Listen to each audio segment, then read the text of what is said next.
आदिवासियों का शोषण नहीं सहेंगे, स्थापितों का शोषण नहीं सहेंगे,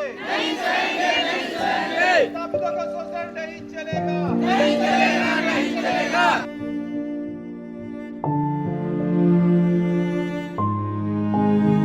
अचानक 4 जीसीबी और 250-300 फोर्स लेकर के अचानक घरों पे हमला किया। तो हम गांव वाले रोकने गए तो पुलिस ने हम लोगों पे डंडा बरसाना चालू किया। आज भी लोग वहां रह रहे हैं। नदी बह रही है, कैन नदी, कहाँ बच्चों को ले जाएं? कैन नदी, उफनती नदी में बच्चों को फेंक दें। सब ऐसा है कि मिल जाएगा तो ठीक है, ना मिल जाएगा तो अपने ये मरेंगे, ये सब करेंगे। आपके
भारत में नदियों को जोड़ने का विचार सबसे पहले 1970 के दशक में गंभीरता से सामने आया।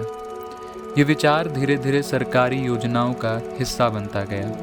1980 में केंद्र सरकार ने देश भर में कई नदी जोड़ों परियोजनाओं की पहचान की और इन्हीं में से एक थी केन बेतवा लिंक परियोजना।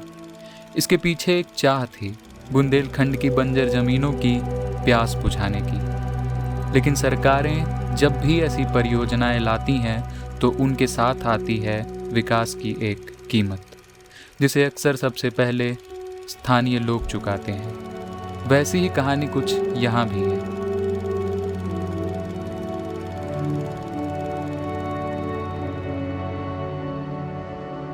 आदिवासियों का शोषण नहीं सहेंगे, स्थापितों का शोषण नहीं सहेंगे, स्थापितों का शोषण नहीं चलेगा। अभी तो ये लड़ाई है, आगे और लड़ाई है। अभी तो ये लड़ाई है, आगे और लड़ाई है।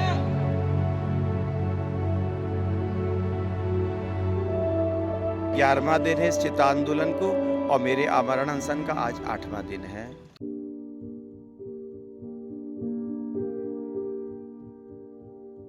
21 गांव पूरी तरीके से इसमें प्रभावित हो रहे हैं, खत्म हो रहे हैं, और 5 गांव और हैं जंगल लेने के लिए। उनका जंगल, उनकी जमीन छीनी जा रही है, वो गांव भी प्रभावित होंगे।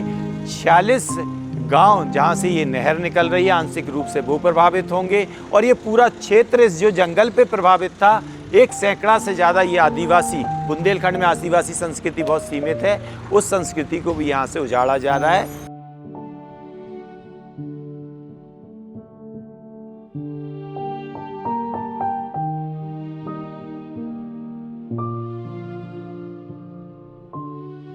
तो वो 4.5 एकड़ को 14 मिलना तो 22.5, 14 दिया गया। लेकिन सरकार तो कह रही है 1 एकड़ के बदले में 5 लाख रुपए। नहीं दिया ना सर, नहीं दिया। हम पागल थोड़ी है जो यहाँ बैठे हुए हैं। हमारी मांग है पैसा दिया जाए। कितना? और अभी हमको वोटर का 12 लाख चाहिए और ज़मीन का पूरा चाहिए, और जितने हमारी बहन भाई को नहीं मिला है 2 को, उनको मिलना चाहिए। तीखे रहते हम सर्वे कर लेंगे, सो सर्वे कर गए, फिर लौट के कोई नहीं आया। सर्वे भर कर ली मकान की, बस सर्वे हुए लेकिन अभी तक कोई आया नहीं। कोई नहीं आया, ना पैसे आए। हाँ सर, कह रहे थे अभी आप बच्चे हैं, आपको मुआवजा नहीं दिया जाएगा। आपके कितने बच्चे हैं? मेरे 2 बच्चे हैं सर। यानी सरकार जिसको बच्चा कह रही है उसके भी 2 बच्चे हैं? उसके भी 2 बच्चे हैं, फिर भी हमको नाबालिग बता के हमको ब्लैक लिस्ट कर दिया जाता, मतलब साइड में रख दिया जाता है कि आप आवाज़ ही नहीं उठा सकते। और ऐसे कई साथी हमारे गांव में मान ली 400 लोग भी हैं, किसी को मुआवजा नहीं दिया। आपकी उम्र कितनी है? मेरी उम्र 26 साल। जो बातें गाइडेंस में लिखी हुई हैं, जो बातें संविधान कह रहा है, जो बातें सुप्रीम कोर्ट कह रहा है, जो बातें आपने बताई हैं कि धारा भूअर्जन कानून की धारा 38(1) 38(2) स्पष्ट रूप से ये कहती है कि जब तक पूर्ण मुआवजा नहीं मिल जाता, जब तक उनका पुनर्वास नहीं हो जाता, तब तक कलेक्टर उस जमीन का अधिग्रहण नहीं कर सकता।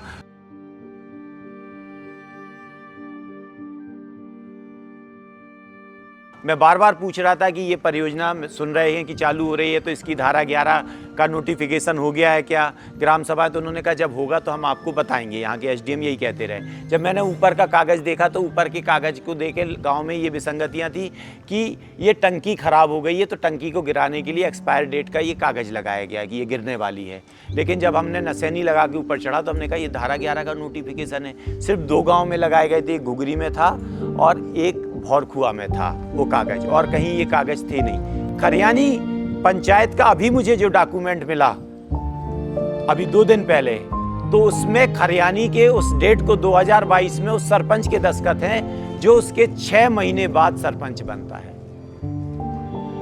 6 महीने, उस समय वो सरपंच था ही नहीं, क्योंकि फर्जी है तो उन्हें पता ही नहीं किस समय कौन था। तो उस समय जो आज के समय में उसी के दस्तखत करा दिए कि सरपंच है। इस तरह से सभी गांव में इसी तरह से जो लोग दस्तखत अंगूठा लगाते हैं उनके दस्तखत हैं।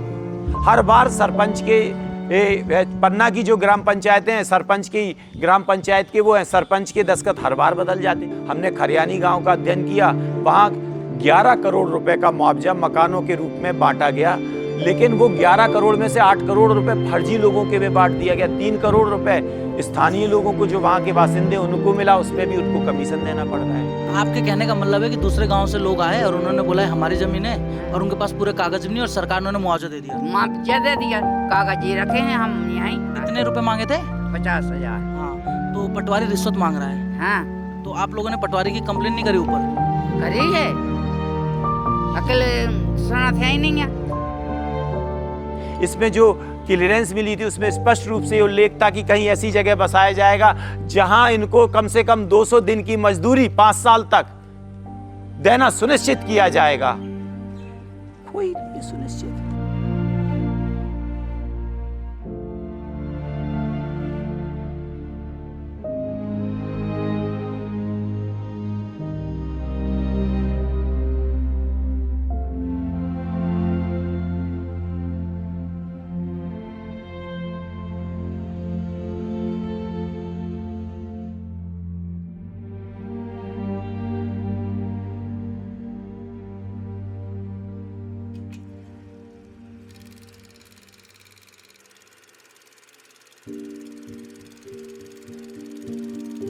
एक ऐसा क्षेत्र जहाँ की धरती दशकों से पानी मांग रही है। ऐसा नहीं है कि यहाँ बारिश नहीं होती, बारिश होती है लेकिन इतनी कम कि खेत प्यासे रह जाएं। इसी समस्या के समाधान के रूप में सरकार लेकर आई केन बेतवा लिंक परियोजना। सरकार का कहना है कि मध्य प्रदेश के कटनी जिले से निकलने वाली केन नदी में ज़रूरत से ज़्यादा पानी है, जबकि बेतवा के आसपास का इलाका अक्सर पानी की कमी से जूझता रहता है। इसीलिए सरकार ने एक योजना बनाई कि केन नदी के पानी को एक बड़े बांध और करीब 221 किलोमीटर लंबे नहर के जरिए बेतवा नदी तक पहुंचाया जाएगा। इस योजना पर कई सालों से चर्चा चल रही थी। दिसंबर 2021 में सरकार ने 44,605 करोड़ रुपए की लागत वाली इस परियोजना को मंजूरी भी दे दी। सरकार का दावा है कि इस परियोजना से मध्य प्रदेश के 9 और उत्तर प्रदेश के 4 जिलों के करीब 10,62,000 हेक्टेयर जमीन को सिंचाई के लिए पानी मिलेगा। साथ ही 103 मेगावाट जल विद्युत और करीब 27 मेगावाट सौर ऊर्जा का उत्पादन भी होगा।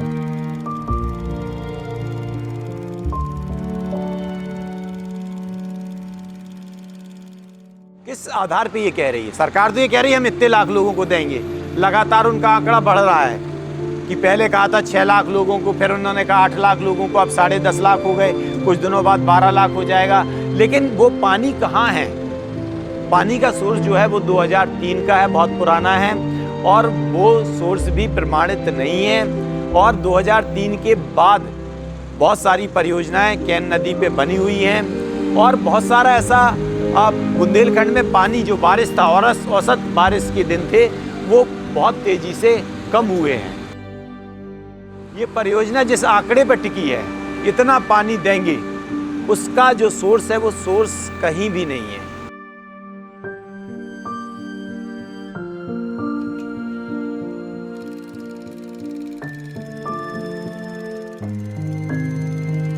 ये परियोजना सिर्फ इंसानों को ही नहीं बल्कि पन्ना टाइगर रिजर्व को भी प्रभावित कर रही है। यही वो जंगल है जिसने एक समय अपने सारे बाघ खो दिए थे, लेकिन सालों की मेहनत के बाद यहाँ फिर से बाघों की आबादी बसाई गई। आज पन्ना टाइगर रिजर्व को बाघों के पुनर्वास परियोजना की एक बड़ी सफलता के रूप में देखा जाता है। ऐसा नहीं है कि ये रिजर्व केवल बाघों का ही घर है। पन्ना टाइगर रिजर्व अनेकों जानवरों और पक्षियों का भी घर है, लेकिन आज इनका घर उजड़ने की कगार पर है। इस परियोजना के कारण इस रिजर्व का एक बड़ा हिस्सा, जहां सबसे ज़्यादा जानवर रहते हैं, वो हमेशा के लिए पानी में डूब जाएगा। सरकार के अनुसार इसमें लगभग 9,000 हेक्टेयर से अधिक क्षेत्र प्रभावित होगा।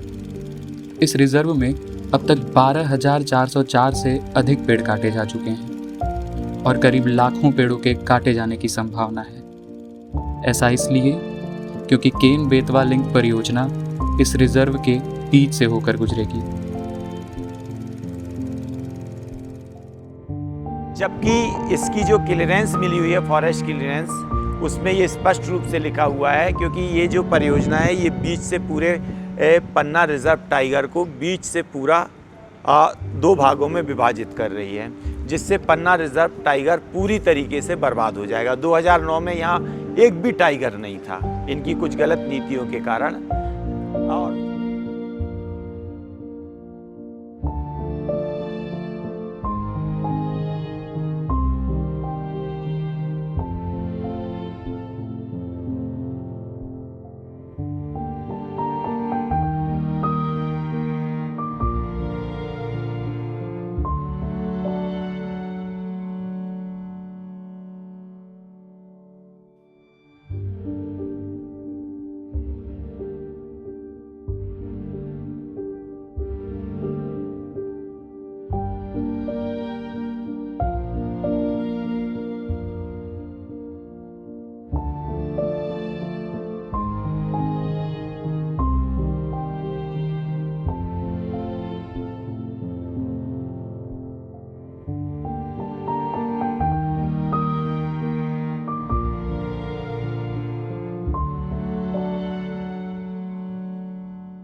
घर अब बचा नहीं है, घर तोड़ नहीं दिया। बचा, तोड़ दिया, हर पूरे तोड़ दिया। हमने बताई नहीं, हमारे सब है मोड़ी नाती पोता, और बरसात के जब लगे हैं जे तो हम अपने ऐसे ही चले आए, हमें भी इसके डरे सब घर। अब हमें गाबो सोहात है कि भैया बजाबो सोहात है, बताओ अब क्या करें, बड़ी मुसीबत में आए तो डरे हैं। वो तो हमें मोड़ी मोड़ा बरसात में डाड़ी में टपरन में डरे, पन्ने तरह डरे हैं। हमें बच्चन की पूरी व्यवस्था बिगाड़ दी, गड्ढी गड्ढा गली में कर दे। हमें बच्चा कहाँ स्कूले जाते हैं तो हमें लगता है कि डूब के ना मर जाए, तो हमारी तो और फांसी कट डाली सरकार ने। बताओ ऐसा ही है, ऐसी करो जा शासन के, गरीब की पक्ष नहीं लाई जाती, सुविधाएं नहीं करी जाती गरीब की। मारो जाता है कि गरीब को बचाना चाहते हैं जी सरकार वाले, क्या करो चाहते हैं। जब 18 साल के हमारे बच्चा हो उसको पैसा नहीं दो, बिल्कुल लो। हाँ बिल्कुल पैसा नहीं दो, 2 बाल बच्चन के हैं पैसा नहीं दो, बिल्कुल लो। क्या कर रहे हैं, हाँ ऐसी भैया।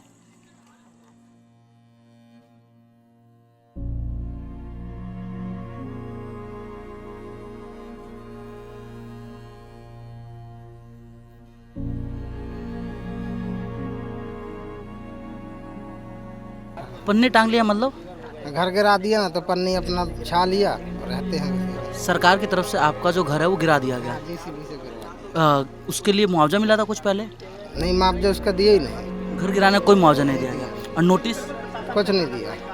लगातार आए और एकदम से यार घर गिरा दिया। हाँ, पहले वहाँ आंदोलन करते रहे ना ढोल पल पर, इसलिए उन्होंने हमारे घर गिरा दिए कि तुम आंदोलन ना करो।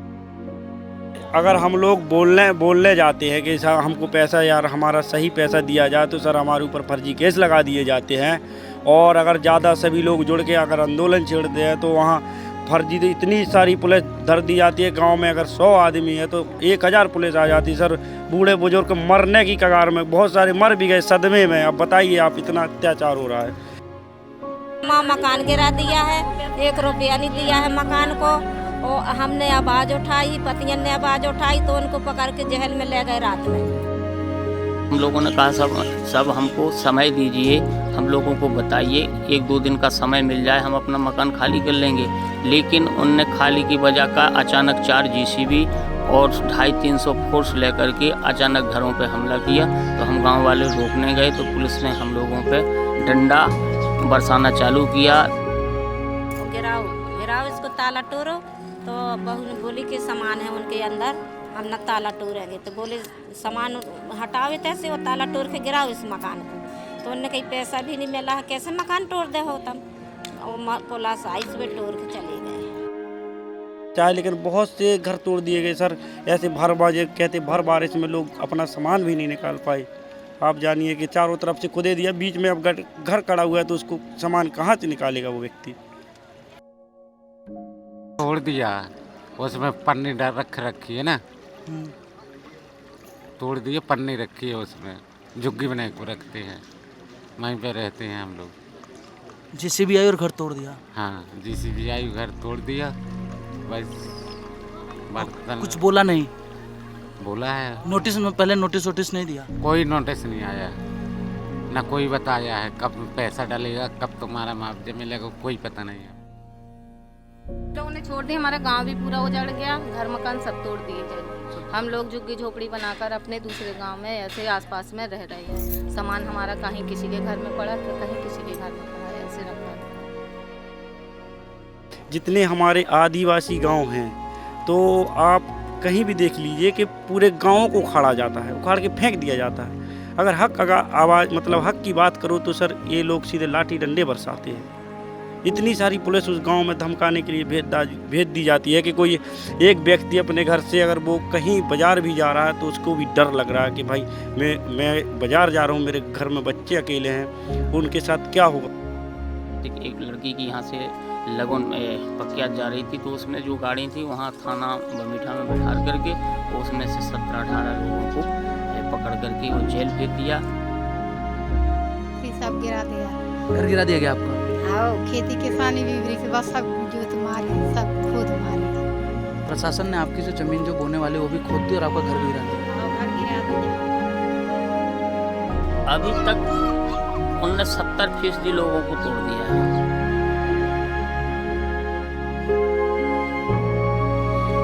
भगा दिया जाता है अब घर से। अब क्या करेंगे, अब बच्चा हम पालेंगे, कहाँ रहेंगे, कहाँ जाएंगे। और ऐसे अब नदी पर डरे, यहीं पर चले जाएंगे, चाहे बह जाएंगे, चाहे जिंदा रहेंगे, चाहे मरेंगे, क्या करें। घर अभी नहीं है, घर गिरा दिया है मशीनन से। जेसीबी की मशीन ने घर गिरा दिया। घर गिरा दिया है, अब टपरा बना लिया है, तो टपरा में डरे हैं, क्या करें। हम कहाँ जाएंगे, रोड में थोड़ी ना अपना डेरा डालेंगे बाल बच्चे लेकर। बताओ, जब एक दिन अब हम ऐसे आषाढ़ में कहाँ जाएंगे अपने बच्चे लेकर। सर रोना आता है, रोना कि इस सरकार के हम माथे भाई जीवन काट रहे हैं भैया। इससे सही तो हम लोग अंग्रेज़ों के ज़माने में ही थे सर। हम लोगों पे कम से कम प्रताड़ित तो नहीं किया करते थे वो लोग। क्या है अब, क्या है अब, फोड़ दिया, भगा दिया, अब क्या करेंगे हैं। वो कहाँ जाएंगे अब। जैसे 33 टुकड़ियाँ दाई सो का हो, कोहा मिली कोहा नहीं मिली, तो क्या करें अब सब ऐसा है कि मिल जाएगा तो ठीक है, ना मिल जाएगा तो अपने ये मरेंगे, ये सब करेंगे। अब नहीं छोड़ के जाएंगे, जो लोग बच्चन के पैसे नहीं आएगा, जो लोग नहीं जाएंगे, चाहे यहीं मर जाऊंगा।